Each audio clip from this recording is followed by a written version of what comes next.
What's up, everybody? My name is Bryce Koon, and we welcome you into the crowded booth here on a Wednesday evening, November the 6th. Week 11 is upon us, and what a night last night. I mean, just massive things happening all around our landscape as I hope everyone's okay, first off. Like, I hope that people are mentally okay after seeing Missouri still in the top 25. Brutal.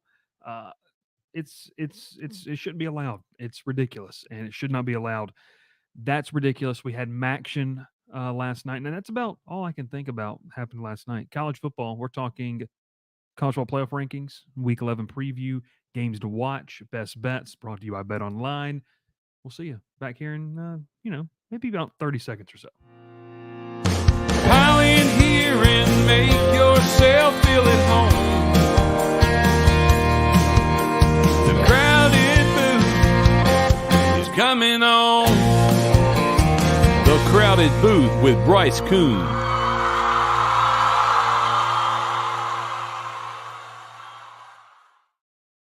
Welcome, everybody, into the Crowded Booth. My name is Bryce Koon alongside Will Manis here on a Wednesday night as we get ready for Week 11 of college football. Will, I teased it in the opening. Crazy, crazy night last night, obviously highlighted by Maction. And that's big. I mean, it's the return of, I think, what everyone really loves and holds dear to their heart. Yeah, and the best part about it is we've got more action tonight. Who's playing tonight?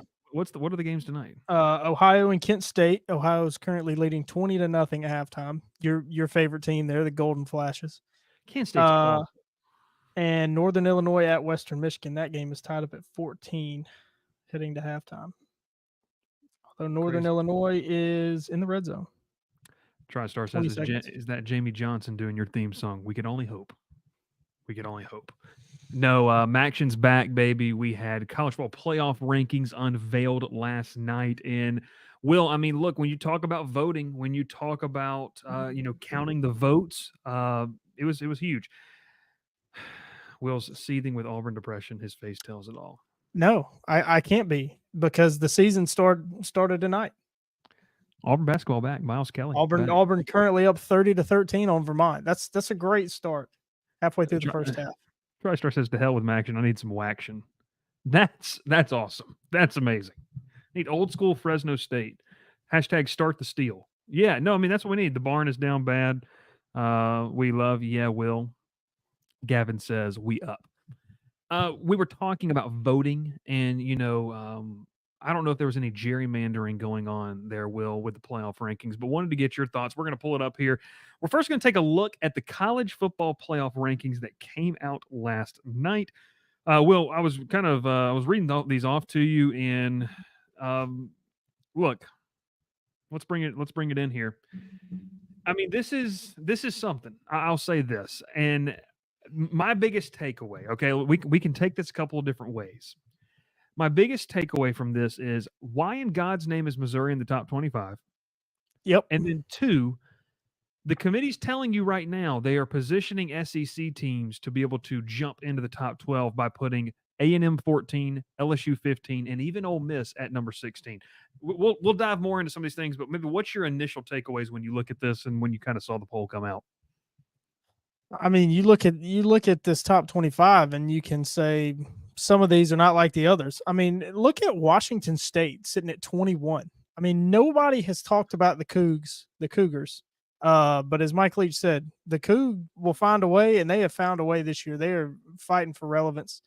Army there at 25. Everybody knows how good Army is. If you don't, you're a rock dweller for sure.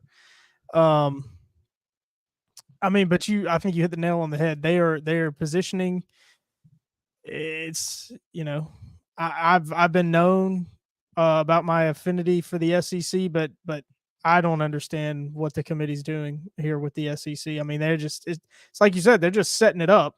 And it's not just A&M, LSU, and Ole Miss because I think they're all really good teams and really strong contenders. But the way they've set them up here is trying to set up for drama. And honestly, I think Georgia's too high at number 3. I mean, they have outside of one game, they've really looked bad. Pedestrian. I mean, yeah, pedestrian. It is the nice way of saying it. I think Miami's looked better. You can say what you want about Miami's games. They're at least fun to watch. I mean, they can win in shootouts. They've proved that. But I mean, it's interesting. I think Penn State is in a weird spot right there at 6. But it's different. I'm still adjusting to it's a 12-team playoff, so they're really in there comfortably. But I mean, the first rankings by the committee is always wild, and this one is no different.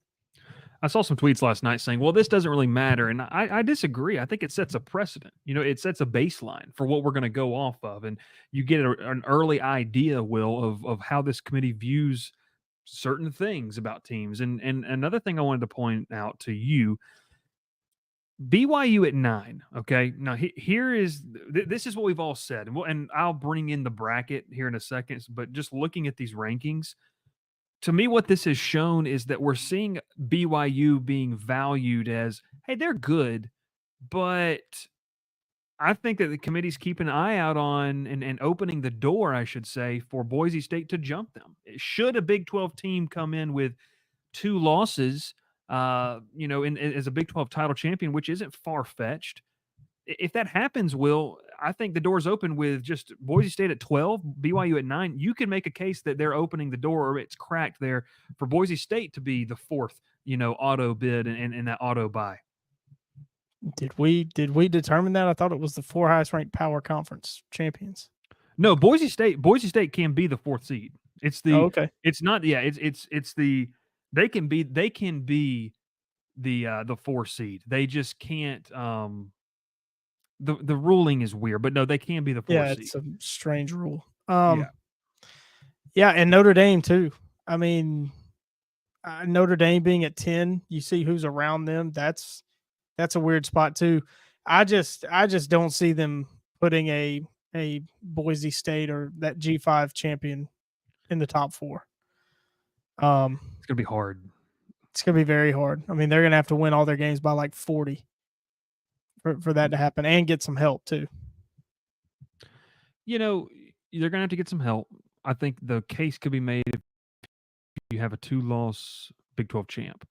And, the Boise State signature win is going to be interesting to kind of watch how that develops as well. I'm going to get to a couple comments here because it's very good. Matt says that Indiana should at least be 6 or 7.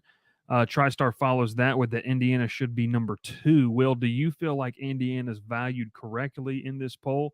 Look, they're undefeated. They're beating the crap out of teams. Like you can't luck into what they're doing. They're doing it dominantly. I understand they don't have a big marquee win. They're going to have an opportunity for that later on in the season. But Indiana at 8, do you hate that? Do you love it? What do you think? I think Indiana's properly rated.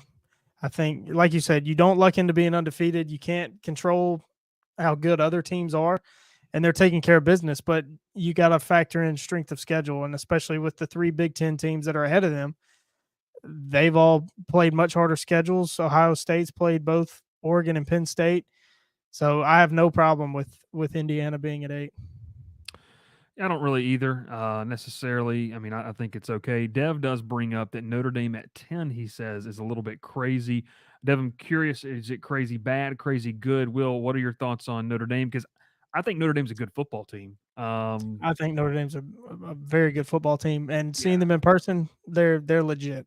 They're legit. I think they're definitely a playoff contender. I think that they've done – I mean, obviously with them being at 10, the committee feels the same way, that I think they've done enough to make up for that loss to Northern Illinois, although it's looking worse and worse by the week. Yeah. But I mean, they've done what they're supposed to do against everybody else. So they're certainly a contender.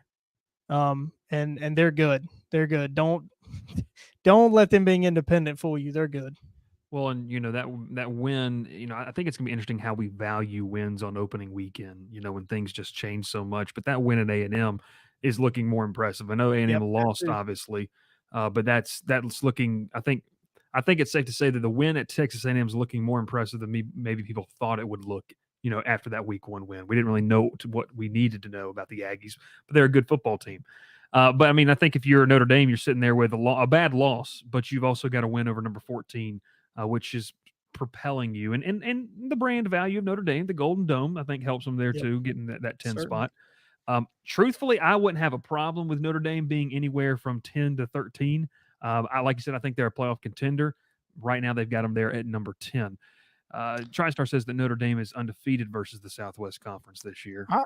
I want to draw your attention, everybody else's attention to number 20 right there. Okay. Colorado's sitting at number 20. We talk about setting teams up to be in the playoff. I think they're setting up Colorado to sneak in if they don't win the Big 12 title game. And maybe even if they don't go to the Big 12 title game, but they win out and they somehow miss out. I think on tiebreakers, can't they miss out? Even if they lost win to out, Kansas State, right? They still have to play. Do they play Iowa State? I'll look up their schedule while we're talking about this. I can't remember, but I think, and you can say the same thing about Iowa State and Kansas State. They're setting them up to possibly be a second Big 12 team. Now, if one of those 3 teams goes on and wins the Big 12, you're getting one Big 12 team in. That's also what this first ranking tells me. But the opportunity's there. Like if one of those 3 wins out and misses out due to tiebreakers on the Big 12 title game, they could sneak in at number 11, depending on what happens in front of them. Now, Dev does bring up the point. He says Colorado has literally no big wins. You look at their wins on the season. They've got they have beaten, I should say, Cincinnati at home. They did beat Arizona on the road, which Arizona's been disappointing. They lost to Kansas State at home by 3 points. They beat UCF in Orlando. I would say that's an impressive win in terms of going on the road and just dominating somebody. I understand that the quality of the opponent's not what we thought UCF was going to be. They beat Baylor in overtime. They beat Colorado State. They did lose to Nebraska, which is not a great loss anymore. Nebraska's imploded. Interesting stuff out there. So, yeah, I mean, it's a team that still has to play, and we'll talk about this game a little bit. Texas Tech this weekend, which is very much a game that people want to keep an eye on. Utah, okay. Kansas and Oklahoma State.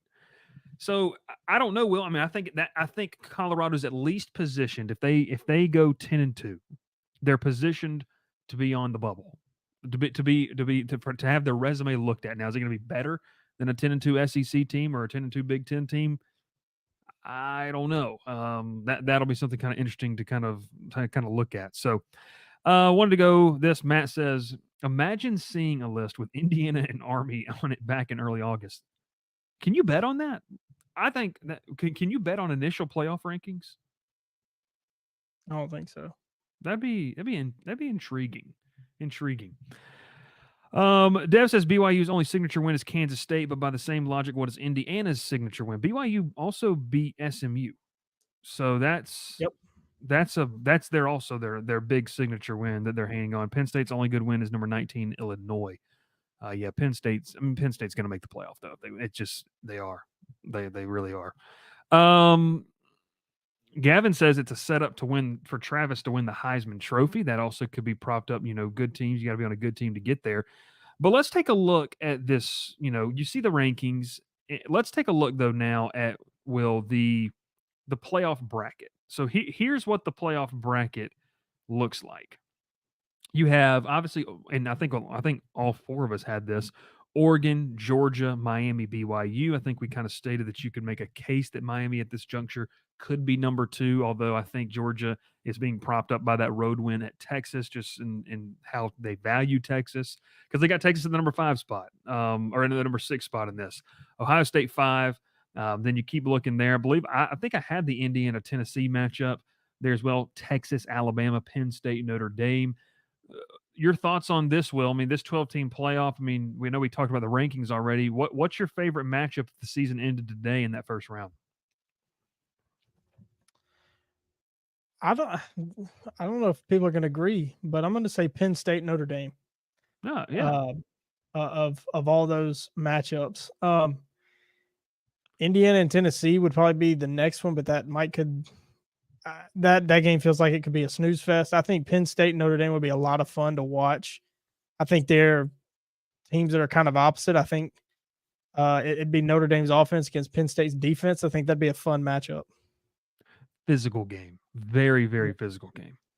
Clayton says, don't let your kids watch that type of game. That could be not safe for work. So physical.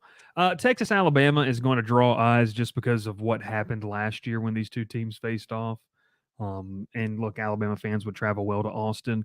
I think the big snoozer, and I think it's just going to be because of the casual take, is probably going to be Ohio State, Boise State. You would assume that Ohio State could win that game pretty big. You would assume, I say. But the Indiana-Tennessee game, we're talking on Monday, and someone commented that sounds like a really bad season opener. And, Will, I think you said that's the Dukes-Mayo kickoff, and then I said that's the Bristol game. Yep. Indiana-Tennessee, though, what about a home play? If you'd have told Indiana fans a year after being one of the worst Power 5 teams in the country, they're going to host a playoff game 4 days before Christmas against Tennessee, what's the likelihood of that? I mean, that's ridiculous. Yeah. I mean, nobody could have predicted this. No, it's ridiculous. Dev says that Indiana, Tennessee has some real sickos potential. That's definitely for sure. So that's the 12-team playoff. And, we'll kind of talk about it in the two games we're going to preview and then some of the games to watch tonight. We mentioned kind of going back to, Alabama sitting there at 11. If LSU beats Alabama this week, Alabama's out. The 3-loss regular season, they're not, in my opinion, getting in. You could see LSU fill that void. Could you see A&M slide up in there? Does SMU have enough strength? I think that's what's going to be interesting to watch, Will, is if LSU beats Alabama, you're really going to know how much they value the SEC if they allow a 2-loss SEC team to just fully jump SMU. Well, I mean, SMU controls their own destiny. Oh, very true. SMU wins out, then it's not a big deal. Yeah. So, I mean, I think their best bet at help would be Indiana losing, Notre Dame losing. Other than that, I don't know where they would necessarily need help. But again, like you said, we got to see what happens in the SEC down the stretch. I mean, and LSU win on Saturday. I mean, then LSU controls their own destiny into the playoff to be that 10 or 11 seed. So there's still so much to play for. A lot to play for. Week 11 is going to be nice. And don't forget, Texas A&M. Yeah, that game's going to be absolutely crazy. Shaping up to possibly be the biggest game of the season. That game is going to be nuts in College Station. Going to be crazy. It's going to be crazy. No, I do agree with you. SMU holds their own destiny. The problem is, and the question we're going to have to ask is, we assume now that the ACC champion, the ACC runner-up will have 2 losses. That at least, because Pitt, I don't know if Pitt's still alive in the race. Clemson already has 2 losses. Unless it's Miami. That might be the ACC's best bet to get 2 teams in, honestly. You'd have to have SMU win the ACC title, and then you would have to have Miami be a 1-loss, a 12-1 team. Miami's getting in at 12-1, in my opinion, especially with if their only loss is the ACC title game. Yeah, Charlotte. That's gonna be a fun one. But Tech fans are hoping they get that loss in Atlanta this weekend. That'll be that noon kickoff. People will probably still be asleep. They don't even know that game's going on at noon. Be interesting to watch. Alex says GT is going to be that first loss. I knew it was a matter of seconds before that was coming up. All right, well, let's take a look. We're looking at the 2 games, the big appetizers there, the appetizer and then the main course there, 3:30, 7:30 games on ABC. And this line has shifted so much, Will. It has Ole Miss was favored early. BetOnline's got Georgia as a 2.5-point favorite currently on the road. And I was doing some shows today and talking about this game a little bit, and I've kind of arrived at this. You can break down this game however you want. You can talk about all the ins and outs, the storylines of the football game. To me, this comes down to quarterback production. We've seen Jackson Dart when he's rattled. The most notably for me was the Kentucky game and then the LSU game, the losses that they have. We've seen how he reacts to pressure. Is that going to be different? Because I do believe Georgia's going to get pressure against an Ole Miss offensive line that's not great. They're good / okay, but they're not great. And then Carson Beck, like in between the ears, is this the game where he fixes it? Is this the game where it clicks for him? If it does, either offense, we could see the 38-35, 41-40 battle because both these offenses have that potential. I tend to lean more towards the defenses, though, because mostly because these offenses have been so up and down. So I think it comes down straight up to quarterback production. Which guy makes the least amount of mistakes? Which guy progresses through his reads and makes good decisions with the football? Your thoughts? I like what you said. I agree with what you said. I'm also looking at the offensive play callers. Like you said, I think both of these defensive lines have the opportunity to have a really, really big day. Which play caller keeps his quarterback upright and puts his quarterback in the best position to win? And from watching both of these teams play this season, I've got more faith in Lane Kiffin to do that than Mike Bobo. Kiffin, when Kiffin is on calling plays, I don't know if there's anybody better. Mike Bobo, he gets all the blame, which really isn't fair to him, but there's been a lot of head scratching calls this season. He had a lot against Florida that didn't make a lot of sense.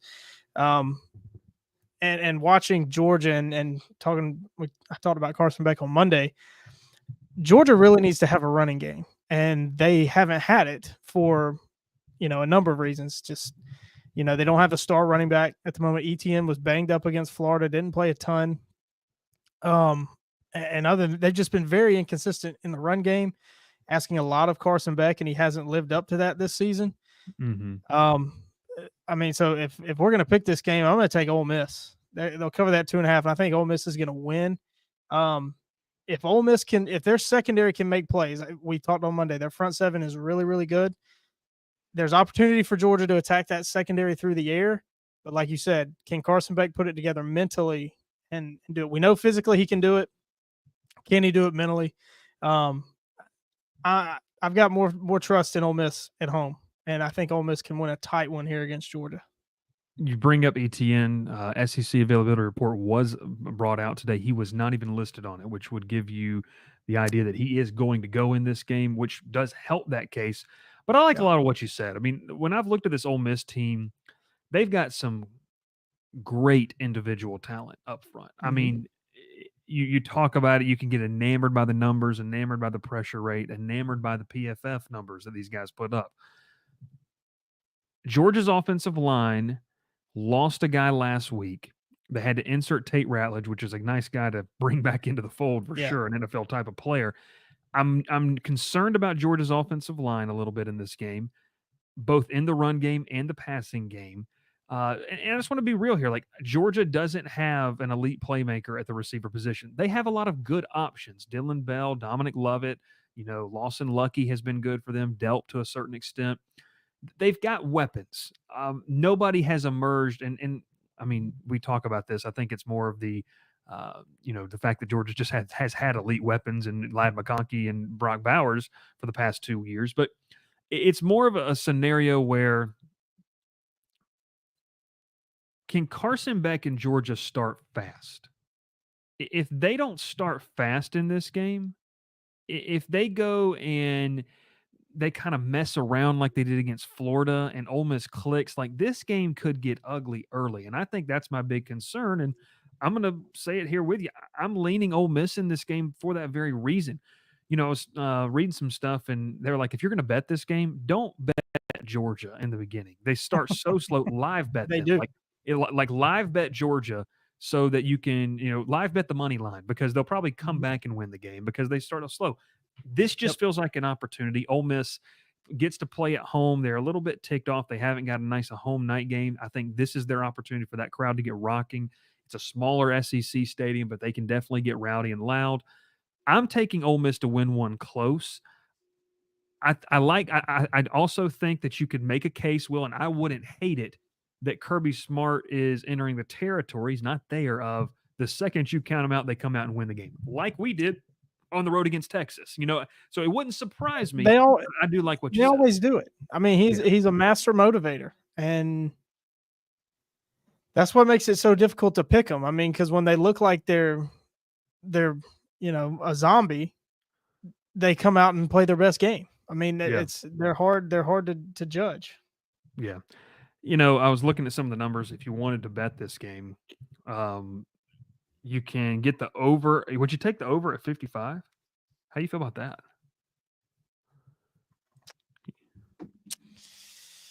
I don't know. I don't know. I think I like the under. I like Ole Miss plus half a point as the first half spread. I just think that this is something, and I kind of mentioned it already. Like, if Georgia starts off slow, if they start off like they did against Florida, you can't afford to do that. You did it against Alabama, and it ultimately was too much for you to overcome. You can't play the round with Ole Miss.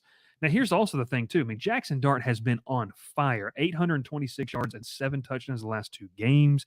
They embarrassed Arkansas at their home field, last week. So I really am curious, though, because when Ole Miss has gone up against good defenses or better defenses than the rest of their schedule, they've struggled. Now, the outlier being they pretty much neutralized a South Carolina front seven that's a pretty good team. So I like Ole Miss in this game, but I'm telling you one thing. If we come back here on Monday night and Georgia won this one 31-24 or 31-20, and just if this defense suffocates Jackson Dart, I will not be massively surprised either way. I mean, I won't I be can surprised completely see at that all. happening. Yeah, So I we would both not take be Ole Miss. surprised at all. We both take Ole Miss. How much convincing, Will, would you need to take Georgia minus 2.5 if I gave you that? Like how Quite a much? bit. How much convincing? Quite a bit. Quite a Quite bit. a Of bit. convincing. Yeah. Quite a bit. I like Ole Miss in this game. I think they win at home, but we'll see. It could go either way. Truly, I think they're getting Georgia at a really good time. But that's the thing. Are they? Because is this a ticked off Georgia Yeah, team? are they really? It's just I don't know. It's gonna be crazy. Bryce, the UGA fan, taking Ole Miss. It's crazy, man. It's crazy. I can't even get the picture off the wall. Let's roll and keep rolling with that nightcap of the game that's just going to be crazy, crazy, crazy, crazy. Alabama is a 3-point favorite on the road at LSU. Will, I've talked about this game 5 million times today. There's only so many ways to diagnose it. I'll just tell you my 2 keys and I'll let you ride with it. We all know what Jalen Milroe can do off script, right? Like it's been well documented that he is a guy that when things get away from the plan, he is probably better in terms of that. He's better outside of the formation of what you want to do. LSU, and someone told me today, they got not Marcel Reed, they got Marcel read to death in College Station in that second half. The zone read killed them in that second half. Now, Alabama is not doing as many quarterback designed runs, but I'll tell you one thing. If Kalen DeBoer and this coaching staff don't run the ball with Jalen Milroe, if they don't go Milroe right, Milroe left the entire game, not the entire game, but for a majority of it, they're not serious about winning. Like, I'll just tell you that. Like, if you do not run the ball with him or run him, you're not serious about winning. I don't care the sex appeal. I don't care how good it looks. Go win a football game on the road. That's how you do it. I'm concerned about LSU's defensive line being over aggressive and the front seven being over aggressive and playing outside of themselves and Milroe running wild. And then on the flip side, I mean, a lot of what we talked about Carson Beck, you could say about Garrett Nussmeier at this point. They've got tons of talent, but the decision-making aspect of this is concerning to me. Can Garrett Nussmeier be decisive? Can he know where he needs to go with the football? And can he feel like he doesn't have to win the game by himself? You mentioned it with Georgia. I'll mention it with LSU. You got to have some type of running game if you're LSU. You can't ask him to drop back 50 times and throw the football around. So those are my 2 kind of keys to watching this game. Well, I'm just going to tell you, I mean, I'm leaning Alabama in this one on the road because I know that I get it. You can talk to me about everything. There's nothing you can tell me about this that's going to surprise me. The discipline issues of Alabama, I get it. They got to come in Tiger State, and that's fine. But when LSU has been bad on defense, Will, they have been bad. And there's not an in-between. They're either solid or they are, I mean, through a tin horn, Will. I mean, that's what they're doing. So, that to me that's the concern. If it gets bad, I don't know how you rein it back in against a guy like Milroe. I don't know how you bring it back down to even. Georgia did that in the second half, but we'll see. And then the last point, when Jalen Milroe can pass, like when he gets into a little bit of a rhythm, top 3, top 5 most unguardable player there is in college football. Because if he gets confidence with his arm, I don't know how you defend him. So that's kind of my thoughts. Wanted to get your. I'm taking Alabama in a close one. Actually, no, I'll just tell you my prediction straight up. It's Alabama 33, LSU 24. That was my final score prediction. So I've got Alabama covering this, and by 9 points. No surprise. I'm thinking the opposite. I think Alabama's discipline issues are too much to fix in just 2 weeks. I think that's a culture systemic problem that they have. And I don't think it can be corrected. And they're going to the worst environment that they'll be in all year for it. LSU's been undisciplined a lot too. So, I mean, this game might be whoever has less penalty yards is going to win this game. Yeah. And, you've talked LSU's defense has been up and down, but I think, personnel wise, I think I got to give LSU the advantage. I mean, they can stack the box to stop the run and then still bracket or double team Ryan Williams all game. I mean, there's not really anybody else on the Alabama offense that you're really scared about. And honestly, if you're playing Alabama, you should tell them, say, we're going to make somebody other than Milroe or Williams beat us. Yeah. Make somebody else beat you. And, I think Blake Baker is one of the top defensive coordinators, not just in the SEC, but in the entire country. I think he's done a incredible job with that LSU defense. Turning them around in 1 year has been spectacular, and doing it without the best player on that football team for most of this year. It's been incredible. I just think being at home, LSU has the slight edge. I don't know. No, you can't make Nuss play hero ball, and I think LSU's done that too much. I know Caden Durham, great freshman running back, he's had some injury problems. Hadn't been 100% the last few games. If LSU can get the run game going, I think they can control this game and win it.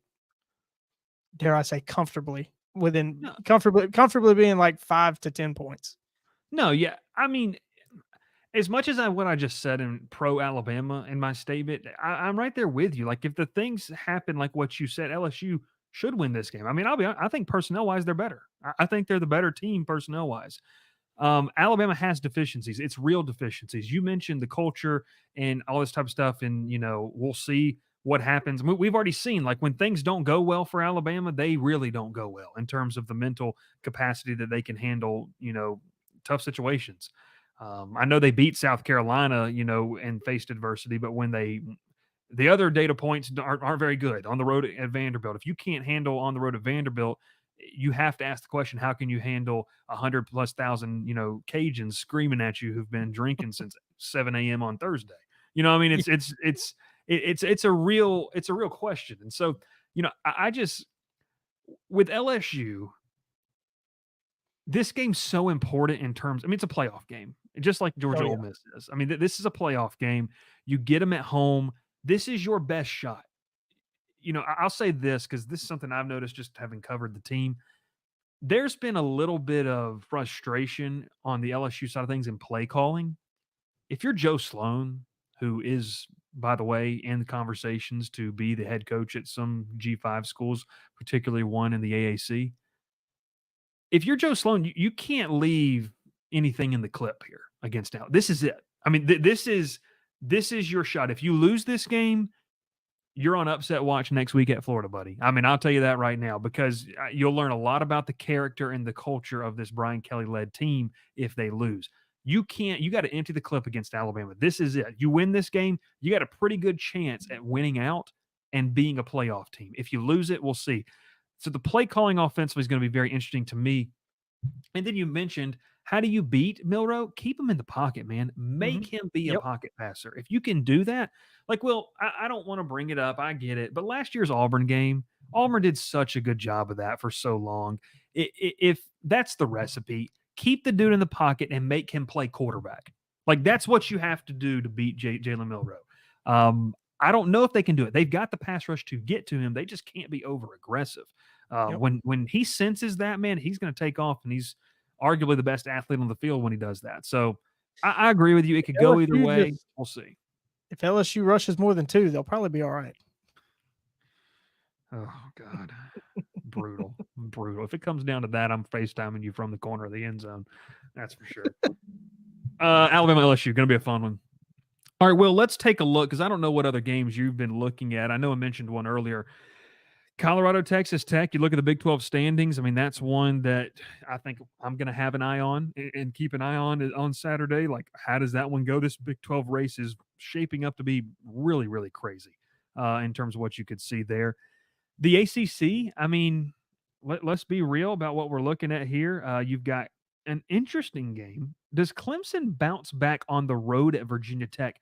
Folks, Virginia Tech is still alive in the ACC race. So kind of interesting to me. They've got to have some things go their way, but that's going to be one to watch. Clemson at Virginia Tech. That's a 3:30 Eastern kickoff over there. South Carolina Vanderbilt. Will I mean That's an interesting game. it's That's an typical interesting letdown, game. isn't it? Typical letdown scenario For who? for South Carolina. Emotional win last week, and now you got to go on the road. The problem is if you're having trouble at Vandy in terms of a road environment. But I'll say this: a letdown game typically means you're overlooking. I don't think they're overlooking Vanderbilt. No, you can't be overlooking Vandy. I mean, that game had some best bet considerations. Okay. I didn't go that direction. Where is it? Why can't I see it? I'm blind. I'm trying to get it. Make sure I get the over under. No, you're good. Oh yeah, because it's the game they're trying to hide from everybody. 4:15 on SEC Network. That's a game they don't want anybody to watch. Over under a 45. I think I like the under. I mean, Vandy doesn't have to score a lot to win games. They've proven that. And South Carolina, you don't know which South Carolina offense is going to show up. They've been wildly inconsistent all season long. They go as Lenora Sellers goes. And if Vanderbilt can slow him down and stifle him, this is going to be a 4-quarter game. And those are the games Vanderbilt likes to play. Alex gets his best bet in there. He says his best bet is BYU minus 3.5 against Utah. I like it. I am just nervous about the idea of the Holy War. That's what makes me nervous. Utah playing up for that game. Another not really big 12 title contingent, but a big game. UCF goes to Arizona State. Arizona State a 3-point favorite. Former Gus Malzahn offensive coordinator Kenny Dillingham has the Sun Devils rolling, and I think the Knights are having to go out west is not going to be good for them. Ralph loves their running back. What's his last name? Arizona State. Scattaboo. He's apparently out for this game, which could be a factor if you're a Knight fan. Could be. Well, we got to talk about it. I want to get your thoughts. I'm going to be previewing it tomorrow night. Miami takes their undefeated record into Atlanta for a noon kickoff. Look, I know that you joke and Ralph jokes. We all kind of poke fun a little bit at the ACC. This is wild mismanagement. I mean, this is ridiculous. This game, and I know, like, I get that the SEC takes precedent in some of those time slots. This should at least be an afternoon game to where you could play into the night with the time change. So I want your thoughts on Georgia Tech, Miami. We still have no clue. Well, you know this. No, Haynes King doesn't even know if he's healthy or not to play on Saturday. So your thoughts. How are you feeling? Where are you leaning with does Georgia Tech have a chance here? Like, if Haynes King's healthy, I think they do. I don't think they do. even with a healthy Haynes King? Even a healthy Haynes King gives him a chance to cover, and it's a 10.5 point spread, but I don't think he does much more than that. Like I said earlier, talking about Miami, I think Miami's really good. I mean, you can moan and complain and say, oh, well, they're not that good because they tried to lose to Louisville. They should have lost to Virginia Tech. They should have lost to Cal, blah, blah, blah. They found a way to win, and they can score a lot of points. Yeah. And I think Georgia Tech, if they want to win games, they gotta shorten games. And Miami's not going to let you do that because Miami has home run potential every play. I think Cam Ward has been that good. Restrepo's nasty. Restrepo, if he wasn't so good, he'd be on Get a Job Watch because he feels like he's been there for 8 years. Well, they do have a Get a Job Watch guy on that roster too. They do. But no, I feel the pain of Georgia Tech fans. This is just so ridiculous that this is a noon game. I mean, you got a 6-3 Georgia Tech team and an undefeated Miami team. How do you not? I mean, it just shows the last 2 weeks has shown how just poorly run the ACC is. The biggest matchup of the year for the ACC was on ACC Network. Nobody could watch it. And it was at 8:00 when there's other big games on, and they hide it on the ACC Network. No, I like Miami in this game. I thought about making some more jabs at Georgia Tech, but I don't think I'm going to. Yeah, well, you'll be jabbed back immediately if you do that. But Clayton does appreciate you giving him props. You did say a 6-3 Tech team. They are 5-4. 5-4. He does appreciate you ignoring one of the losses, though. I'm 5-4. Look, man. I mean, I'm going to talk about this tomorrow. I don't expect Tech to win this game. Cam Ward has been the difference for Miami and for what they have been to what they are. Even when they have stared, danger and they've stared, just potential fallout, he's kind of been the calming influence. We talk about how nonchalant he plays this game. It's to me in general, like we'll see how this pans out. Georgia Tech needs Haynes King to have a shot. That is true. Like you can't realistically sit here and tell me that you think you can win the game without your best player. That I haven't seen anything out of what I haven't seen anything from Georgia Tech with Haynes King not starting that could tell me they could go beat Miami on Sunday or Saturday. So we'll see. I mean, I'll preview the game, take a look at some of the numbers and stuff like that. But overall, this is just a game that, in my opinion, Miami should. If Miami's for real, I'll tell you this: if Miami is for real, they'll cruise to a win. They will. That's what it is. So, Georgia Tech's first steps towards improvement needs to be a new PA announcer and a train whistle that doesn't make your ears bleed. That's step number one. They got basketball season too. They're excited. They do. Also, the biggest game to watch tips off 9:30 Eastern. Unfortunately, it's on ESPNU. Auburn plays the Houston Cougars. Yeah, that's a big one. Huge game. It's a big one. College basketball right around the corner. All right, that's our games to watch. Will, let's slice and dice here with our best bets. I don't even want to look at what we've been doing. I almost picked won yours. last week. You did win last week. I almost picked yours. So Matt says you got soft ears if you think the whistle's too loud to take games. Matt, I just want to tell you something. Not that it's too loud; it's too high pitched. It's the pitch of it. Okay, when you're sitting in the press box at Bobby Dodd Stadium, you can't literally we couldn't talk to each other. We were sitting next to each other. Yeah, that's how bad it was. Like, it is crazy. ESPNU is disrespectful. I wouldn't say for college basketball it is. I wouldn't say, and not when it's still football season. Yeah, you got to learn inventory, buddy. Okay, I'm going to take your best bet here, Will. I almost picked this for myself. Walk me through it. Yep, Navy -3 at South Florida. Bounce back game. As long as Navy doesn't have 2 weather delays in the first quarter. I think Navy should be able to handle South Florida. I think South Florida's run defense is gonna struggle here. South Florida also doesn't get interim coach bump like Rice did last week. I didn't even know about that until I started watching the game. And the storm bump that just delayed that game forever. Yeah, that was just a weird game. This game, I had some pause to take this one because of Alex Golish just standing on business last week against friends of the program, Tom Herman and the Florida Atlantic Owls. But no, I just think Navy's this good. Drew Cronick, somebody send him the creed so he can start learning it. Because we need him to come back down this way.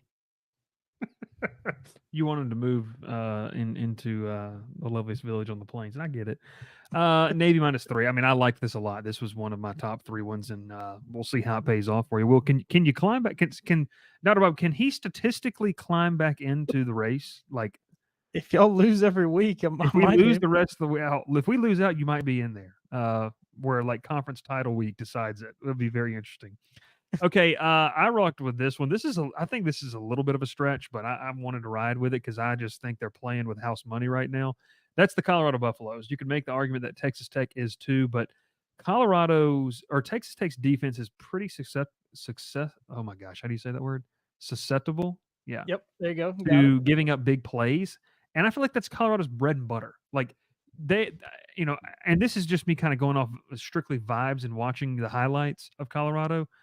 I don't feel like they're a grinded out 18, 11 play, 85-yard drive. I feel like this is a team that they like the flash and they like to score quick. And Shador on the road, this is a statement game for Colorado to stay in the race. We talked about that in the opening of the show, not just for the Big 12, but for the playoff as well. So I'm taking Colorado minus 3.5 on the road at Ralph's Fighting Tortillas of Texas Tech. And that's what I'm wrong. We don't have Ralph's pick, but No, he gave it.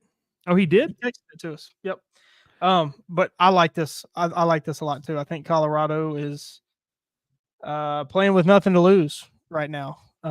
They know where they sit. They know that they just have to take care of business so they can play loose and free and hope for the best. And that seems to work well for them. Let me get Ralph's in here real quick. I think it was from what someone else earlier said, so it helps even more. Yes. He just got it at a higher total, which I actually really like this better than I did the other one. Okay, Ralph is taking BYU -4 against Utah. Ralph, or Will, where's this game at? At Utah. Ooh, 10-15 kickoff. I like this, but you're going to see if BYU's for real. Do they play down to the level of their opponent, or do they take control? And It's like you said, What's it's the Holy War. We know Utah has been anemic on offense without Cam Rising. They still have been, but those folks get loud in Salt Lake City, and they'll get up and loud for the Holy War here. mhm. Going to make it a really tough environment for BYU. Like you said, we'll find out. Is BYU for real? Are they a playoff team? If they are, they're going to win this game. I like it. Will, I want to get your question in here. What is a team really going to take a chance on Cam Rising next year? And what would have to be the situation for him to transfer somewhere? And why is it all- I think there's a Big 12 school that would bend over backwards to get him. Who's that? Oklahoma State. Because they're already used to that. Yeah, it just sort of feels like the vibe, like Oklahoma State. I mean, you know it what? really needs to be a team that is literally a quarterback away from contending. I mean, Cam Rising's good when he's healthy. He's really good. When he doesn't have a splinter, he's great. Yeah, he can play. Yeah, football. but he's hurt all the time. I mean, it has to be a team that is literally a quarterback away from winning a national title. Maybe Penn State. I think it'd have to be a borderline elite team, though. Like, I don't know if he's a guy that could I win a think- national title for you. I think Penn State's right there. I mean, if they get a big upgrade at quarterback, I think they're there. Oregon will need a quarterback. If Cam Possibly. Rising goes to Oregon, we may never hear from him again. Like he get lost in the sauce out there or something. That'd be interesting. I don't know. As Alan Bowman's he officially needs done, to get he his- can't do anything. He needs to get his insurance salesman license and get a job. How pitiful is it that Ollie Gordon just? It's so sad. Like that's a Yeah, I guy that feel was bad for Ollie Gordon. so sad. I mean, he was so good. He's still a good football player, but it is just brutal. Oklahoma State, what a disaster. All right. Well, that's all the time we got for tonight. Thanks so much for watching. Make sure you hit that like button, subscribe over on the YouTube channel. It helps us in the algorithm, completely free for you to do. And if you're listening to this after the fact, we appreciate you as well. Make sure you like or make sure you favorite it so you can have it right there in your inbox in the podcast, wherever you listen to your podcast, and leave us a 5-star review or leave us a review, however you want to do that. We appreciate it there as well. We will catch you next time. It'll be fun. We'll see what Monday's going to be. I might lose all interest in the rest of college football season if LSU loses on Saturday. So we'll see what happens. We'll catch you next time though here on the Grata Booth. Thanks so much for watching. Pile in here and make yourself feel at home. The crowded booth is coming on. The David Booth with Bryce Koon.